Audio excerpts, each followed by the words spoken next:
The very last race. This is a change in the programme, but the Stewards Challenge Cup, the Open Cox's Fours, will be our last race of 2024.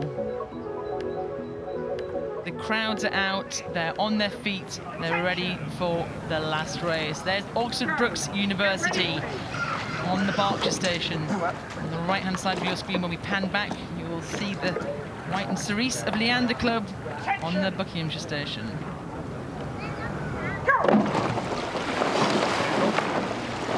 Off they go, the Stewards Challenge Cup, the last race of the day, the final of this Open Men's Cox's Four, and it's been a busy week for both of these crews. We know that despite that, we've already got a little bit of a tippy upset from the Leander crew, a little bit of blade work and steering as well happening all at the same time. Looks like they've settled again, but we know that all 8 athletes across these 2 boats have been racing already during this week, not just in this event, but also in the Grand, in the 8 event. So we know we've got some very tired legs.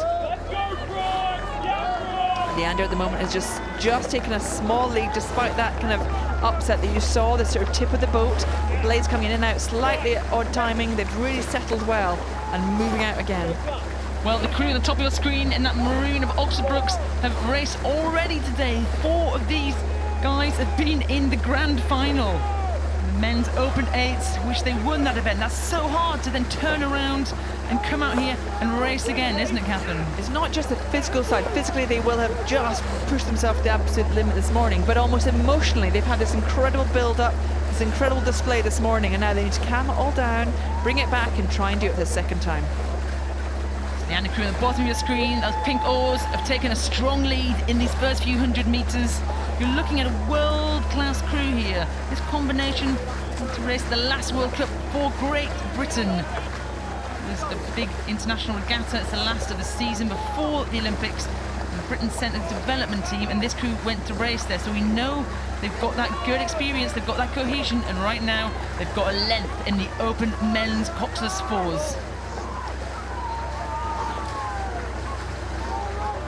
As you see, that Leander Club crew, we've seen internationally, they've been used to that 6-lane 2,000-metre racing. This is a different beast when you're coming down this course, one against each other, but they've just had a really strong week to get to this point, and now they've taken the lead they want at the first barrier marker.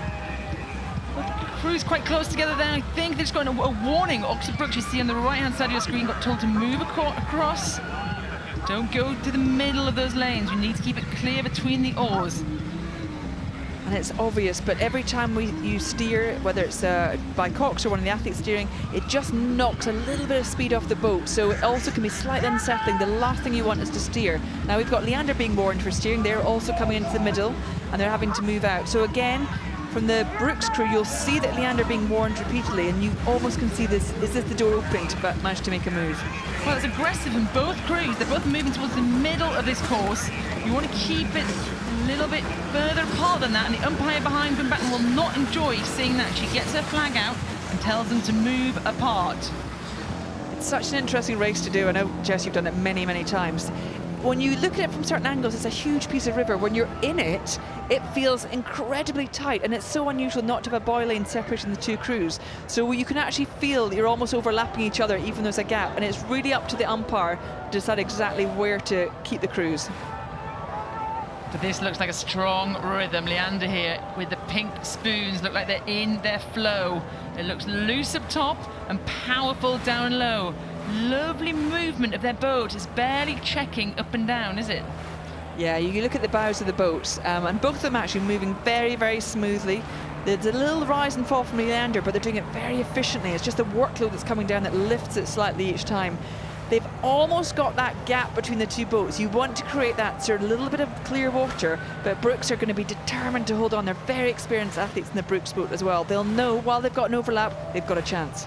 How much is that race going to be in the legs of those Brookes rowers right now, Catherine? It'll definitely be there, but also will be the euphoria of what it means to win. And to try and get the double at Henley is so rare and so unusual. That will be kind of overriding that pain, that exquisite pain that'll be coming through their legs right now. These rowers have trained for moments like this. They've been out on the water for years and months and weeks and days. So racing twice in one day shouldn't be anything to them. And as I say that, Oxford Brookes are moving. They have that adrenaline, they have that spark. They want another box today.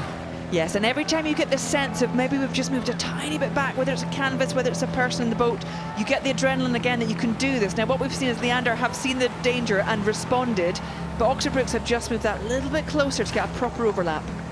At some point in this race, they're going to think, we've done one race already today. But this shows you the resilience, the toughness of these oarsmen, and they're sticking with Leander. They're not letting them move just yet. Are we going to see a response from the men in pink? And Leander will also know, they'll be very aware of the Oxford Brookes route to the final today at this race. There's a reason why it was delayed. It was because the Grand itself was delayed earlier this morning, and they needed more time to give as much fair time as possible for the Brookes crews to get some recovery. So Leander will be very aware that the Brookes crews will have raced, and they'll be trying to punish those tired legs. And they've got to move now, Brookes, if they want to make a difference. They've kept that distance about 3/4 of a length. They still have time in these closing stages.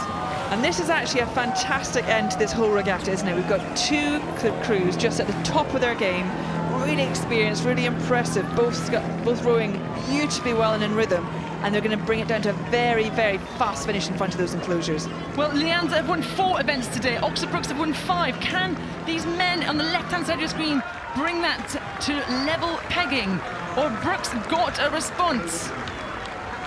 And this is where the frustration comes. We get the camera angles going. It's a great example of how to row at this level. We just can't see the gap between the two crews, but if anything, it looks like Brookes is closing. Brookes is closing. They had that belief. They've suddenly kicked in, and all of them at once looked across there. The bowman, Jake Winkham, has looked across. He said, we can do this, and they're absolutely gobbling up Leander in these closing stages of the race. They've gone from 3/4 down to almost 3/4 ahead. They have timed that absolutely perfectly and done exactly the damage they needed to do in that dying stage.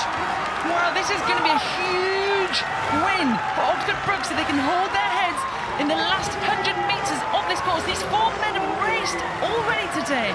They've won the Grand, and they are 3 strokes away from winning